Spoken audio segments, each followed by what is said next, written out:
Hello friend, माझ्या चॅनलमध्ये तुमचे स्वागत आहे। तर आज मी तुम्हाला हाताचा पायाचा काळेपणा दूर करण्यासाठी आपण आज बेसन पॅक बनवणार आहोत। 2 चमचे बेसन घेतला आहे। 4 ते 5 चमचे आपण दूध घालूया, मिक्स करून घ्यायचा आहे आणि हा पॅक तयार करायचा आहे। यामध्ये 1 चमचा हळद घालूया आणि अर्धा लिंबू आपण पिळून घेणार आहोत। हे सर्व एकत्र करून घेणार आहोत। आपला हा पॅक तयार झाला आहे। व्यवस्थित काळजी न घेतल्याने आपले जे हातपाय आहे ते काळे होऊन जातात। तर आज मी तुम्हाला घरगुती वस्तूंमधून मॅनिक्युअर पेडिक्युअर कसं करायचं ते पाहूया। यामुळे जे आपले पाय किंवा हात काळे होतात तर ते कसे आपल्याला त्याचा काळापणा कमी करता येईल ते पाहूया।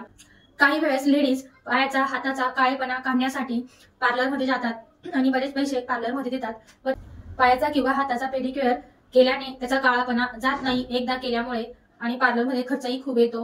म्हणून आज मी तुम्हाला हाताचा पायाचा काळेपणा आपण कसा काढावा ते पाहूया। अशा वेळेस हाताचा किंवा पायाचा काळेपणा काढण्यासाठी तुम्ही घरेलू 4 वस्तूंचा वापर करू शकता। बेसन आणि दूध आपल्या हातांचा कलर उजळण्यासाठी याचा वापर केला जातो। एक प्लेटमध्ये तुम्ही हे 4ही मिश्रण एकत्र करून याचा पॅक बनवून घ्यायचा आहे आणि हा पॅक बनवल्यानंतर याला 2 ते 3 मिनिटं थोडा वेळ याला ठेवायचा आहे आणि मग आपण याला अप्लाय करणार आहोत।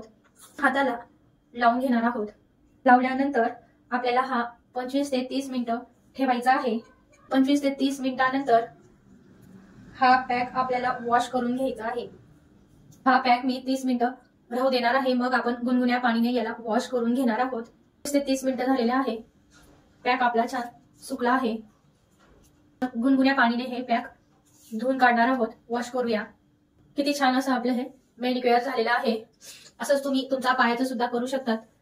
आठवड्यातून तुम्ही 2दा जर हा पॅक लावला तर हळूहळू तुमची जे हातावर जो काळेपणा आहे, जे डार्क सर्कल वगैरे आहेत हातावर, तर ते क्लीन होतील आणि हात सुद्धा आपले ग्लो करतील।